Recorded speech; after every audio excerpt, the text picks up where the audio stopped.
Deux femmes remarquables. Voici des extraits d'une conférence donnée dans le cadre de la semaine sur l'exil de Pierre Robin, qui est historien et écrivain, sur deux femmes algériennes remarquables, Al-Kaïna ou Kaïna et Lala Fatma Nsoumer, à 12 siècles d'intervalle. Elles appartiennent à l'histoire de l'Algérie, à des époques bien sûr différentes, et elles ont eu toutes les deux des destins remarquables. Les nuages éclateront en sanglots, même les pierres les entendront. Un jour, les arbres en seront témoins, la terre entière nous dira: montre-nous ton visage, liberté. Un jour, les hommes et les femmes, réunis comme ces montagnes, prendront la parole pour dire le feu qui les dévore. Montre-nous ton visage, liberté.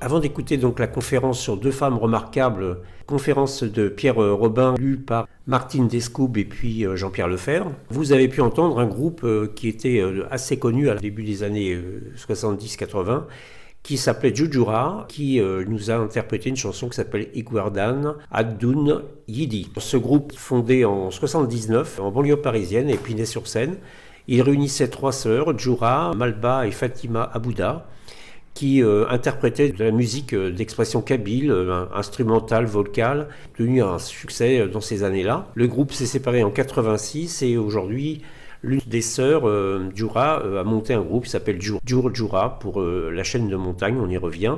Et vous verrez que cette chaîne de montagne a une importance toute particulière dans le récit que nous tirons de la conférence de Pierre Robin sur deux femmes remarquables de la résistance algérienne à 12 siècles de distance.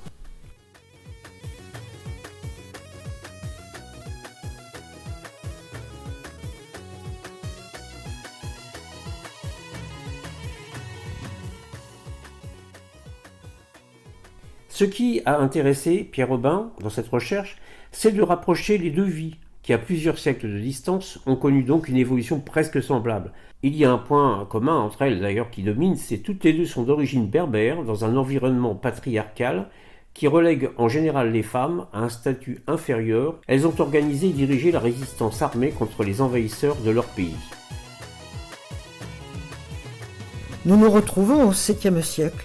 Et nous allons rencontrer la première femme de cette évocation. Elle est connue dans l'histoire sous le nom d'Al-Kaïna, ou Kahena, la prêtresse, la prophétesse, ou même la sorcière en arabe. En fait, c'est un surnom que les Arabes lui ont donné. Mais son vrai nom est Diya, ou Diya Tadmut, qui est un nom berbère car elle est née berbère. Les sources historiques qui la concernent sont très approximatives. Elles dépendent souvent des historiens, qui d'ailleurs sont souvent arabes. Les légendes qui entourent le personnage se mélangent avec l'histoire réelle.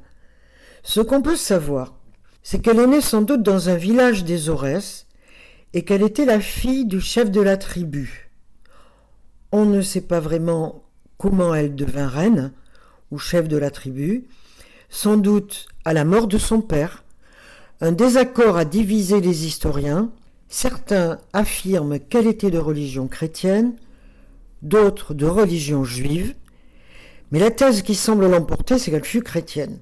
En fonction du contexte historique, le Maghreb et donc les Aurès sont dominés par les peuples berbères, où la religion chrétienne est très implantée. Les Amazighs se répartissent aujourd'hui dans plusieurs pays du Maghreb, les Kabyles, les Tchaouis en Algérie, les Rifins et les Chleux au Maroc, les Touaregs dans le désert du Sahara, les Zénètes, etc. La transmission de la langue C'est en fait par l'oralité, elle n'était pas écrite. Il est souvent difficile à un berbère kabyle de comprendre et de dialoguer avec un berbère marocain, même si la base de la langue est la même, un peu comme l'occitan en France. Le parler est souvent assez différent entre un provençal et un gascon, par exemple.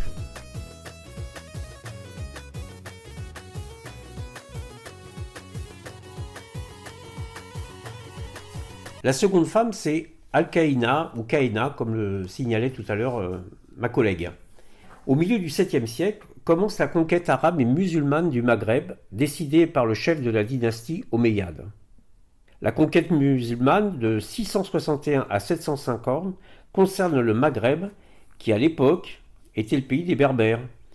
Une fois le Maghreb conquis, les Arabes se lanceront à la conquête de l'Espagne et l'Andalous.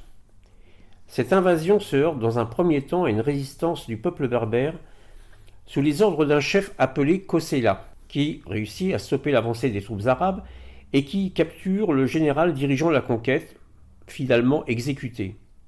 La Qaïna semble avoir joué un rôle et avoir été associée à la conduite de la guerre aux côtés de Kosseila.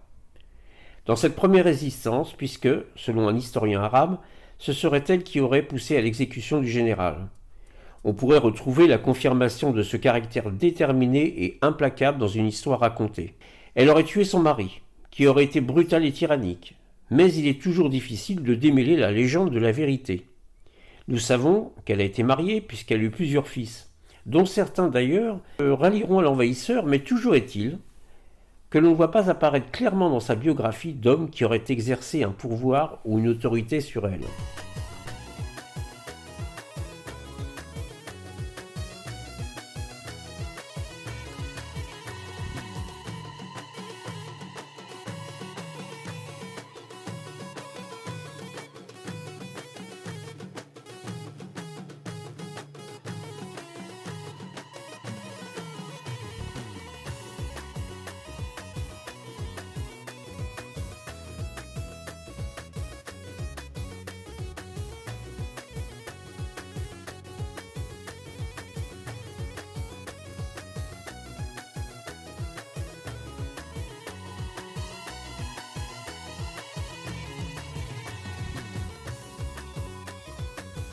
Franchissons 12 siècles et retrouvons-nous au 19e l'autre femme de cette évocation. Elle est connue sous le surnom de Lala Fatma Nsoumer, de son nom de naissance Fatima Sid Ahmed. Lala est un titre honorifique attribué aux femmes importantes, Soumer étant le village où elle a passé la partie la plus importante de sa vie. Pour elle, les renseignements historiques sont plus précis que pour la Qaïna. On connaît sa date et son lieu de naissance. En 1830, elle naît dans le village de Ouerdja, dans le massif de Djoudjoura, en Haute-Kabylie. C'est donc une berbère, comme la Qaïna. Son père était le chef d'une école coranique et elle est la descendante d'une lignée de marabouts. Elle fut vite initiée aux enseignements religieux qui étaient en principe réservés aux hommes. Cela lui permettra d'acquérir une autorité et un pouvoir spirituel, y compris sur les hommes. Elle est considérée comme une prophétesse berbère, comme la Qaïna, ce qui explique sans doute la place particulière que l'avenir va lui accorder. Elle montre très tôt son esprit d'indépendance et de révolte par rapport à un milieu profondément conservateur et patriarcal, en refusant un mariage imposé par l'un de ses frères. Elle s'oppose à la consommation du mariage, s'enfuit et se réfugie chez un autre frère qui habite le village de Soumer. On lui donne alors le surnom de Fatima Nouerdja, celle qui refuse de se plier aux coutumes. Elle manifestera plus tard une intelligence stratégique dans la conduite des opérations militaires. Pour les hommes qui vont la suivre, ses prévisions sont comparées à des prémonitions d'ordre divin et religieux. Elle se fait remarquer très vite dans son village, comme une femme détentrice d'une grande autorité morale par sa connaissance de la religion et s'impose ainsi naturellement auprès des dirigeants de la communauté. Dans les années 1850, la colonisation française menée par l'armée a fortement progressé. Les plaines de la région d'Alger, de Constantine et d'Oran sont aux mains des envahisseurs. Par contre, la Kabylie montagneuse et difficile d'accès reste à l'écart de la conquête. Se crée alors une poche de résistance kabyle qui s'organise. L'armée française va concentrer ses troupes dans cette région pour soumettre la population rebelle. À la fin de cette première partie de vie, les similitudes entre les deux femmes, berbères toutes les deux, sont de nouveau étonnantes. Deux femmes qui ont échappé à la domination masculine dans un monde où règne d'une manière pesante le patriarcat. Les deux femmes exercent un pouvoir spirituel sur la communauté et en particulier sur les hommes.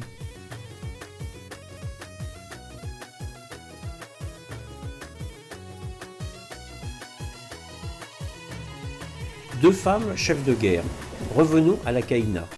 Vers 688, le chef berbère Kosséla meurt au cours d'un combat et c'est la Caïna qui prend la tête de l'armée berbère. Elle devient alors chef de guerre et elle doit faire face, en 698, à une nouvelle offensive arabe des Omeyyades. Elle remporte alors une très grande victoire contre l'armée arabe et son chef, le général Hassan, qui lors d'une bataille qui s'est déroulée le long de l'Oued Nini et qui fut nommée la bataille des chameaux. Après cette défaite, les Arabes se retirent de la région des Aurès pendant plusieurs années, laissant la Caïna installer son règne en fédérant autour d'elle les tribus berbères du Maghreb.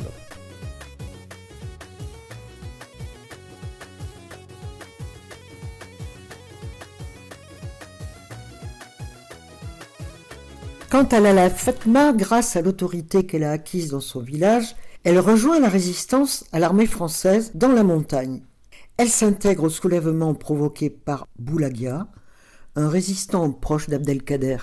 Elle dirige les Imzeblen, les volontaires de la mort, qui organisent des embuscades en utilisant le relief escarpé contre les troupes françaises. Et après la mort de Boulaghia, c'est sous son commandement, en 1854, que les Kabyles remportent une importante victoire à Tazrout, la bataille du Haut-Sébaou. Les Français sont obligés de se retirer de la montagne. C'est une humiliation pour l'armée de la colonisation, vaincue par 5000 combattants berbères menés par une femme. Lala Fatma devient la Jeanne d'Arc du Djoudjoura.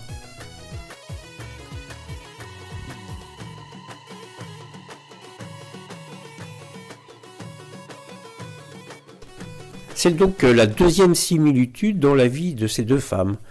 Elles sont devenues toutes les deux chefs de guerre, dirigeant des milliers d'hommes au combat, et elles remportent des victoires contre ceux qui veulent s'emparer de leur pays. 5 ans après leur défaite contre l'armée de la Caïna, l'armée arabe reprend l'offensive avec des effectifs fortement renforcés. L'avance des troupes arabes se traduit par de multiples destructions de villages et d'incendies de récoltes. Certains historiens mettent en cause la reine Caïna qui aurait voulu pratiquer la stratégie de la terre brûlée pour retarder l'invasion étrangère, mais d'autres attribuent cette dévastation aux actions punitives de l'armée arabe elle-même. La dernière bataille a lieu à Tabarka vers 703. L'armée berbère est vaincue et la Caïna est capturée. Il y a plusieurs récits sur sa fin de vie. Selon des versions, elle serait morte en combattant. D'après d'autres, elle se serait suicidée avec du poison avant d'être prise. Mais le récit qui revient le plus souvent, et qui, d'après les recoupements, paraît le plus vraisemblable, c'est qu'elle fut décapitée et que sa tête fut envoyée comme trophée aux dirigeants de la conquête arabe, le calife des Omeyyades.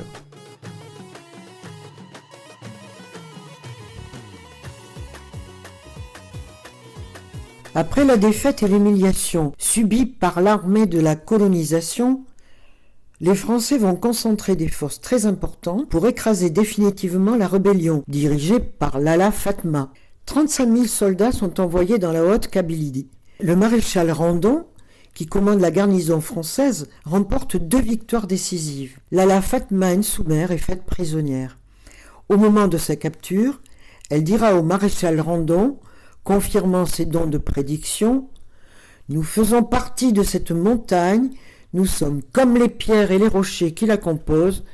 Tôt ou tard, vous partirez et nous resterons. » Elle sera enfermée et détenue pendant 6 ans. Elle mourra à l'âge de 33 ans, sans doute à cause des conditions difficiles de sa détention.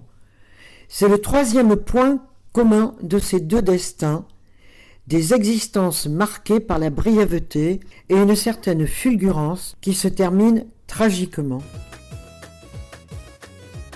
La mémoire de ces deux femmes, considérées et honorées comme des héroïnes, a été entretenue par de nombreux écrits sur elles, textes historiques, romans, poèmes, chansons, en Algérie et aussi à l'étranger, pour la Kaïna surtout dans le pays berbère. En 2003, une statue financée par une association privée a été érigée en mémoire de la Kaïna dans la ville de Bagaïa, le lieu où elle aurait résidé. De même, une statue de Lala Fatman Soumer existe dans la ville de Tizi Lajma et ses restes ont été transférés par le gouvernement algérien au cimetière des héros nationaux. Mais il semble que petit à petit leurs souvenirs s'estompent dans la mémoire collective et qu'elles ne soient plus une référence importante dans l'historiographie algérienne. Parce que ce sont des femmes ? En 2016, la statue de la Kaïna, à Bagaï, a été incendiée, en partie détruite par un acte criminel. Elle a été reconstruite depuis, mais cet attentat a été très mal vécu par la communauté kabyle algérienne, très attachée à son histoire et à ses traditions. On termine ainsi cette conférence de Pierre Robin, historien et écrivain, qui s'est tenue lors de la semaine Exil, des mondes passés, des territoires d'avenir, au théâtre de l'Inox, en mars dernier. Et pour se quitter, nous allons écouter une chanson qui s'intitule Ker Amis ou Mazig, qui veut dire Debout fils à Mazig, qui est pour certains considéré comme l'hymne national à Mazig, composé par Mohan ou Yidir Amran en 1948. Il est chanté là par Lounis Haït Mangele, certainement l'un des artistes les plus populaires de la chanson berbère aujourd'hui, qui est devenu un des symboles de cette revendication identitaire, culturelle, politique et historique. Une façon de conclure cette émission qui, nous l'espérons, vous aura intéressé, peut-être fait découvrir qui étaient ces deux femmes, et que l'esprit de résistance est toujours valable dans le passé comme dans le présent.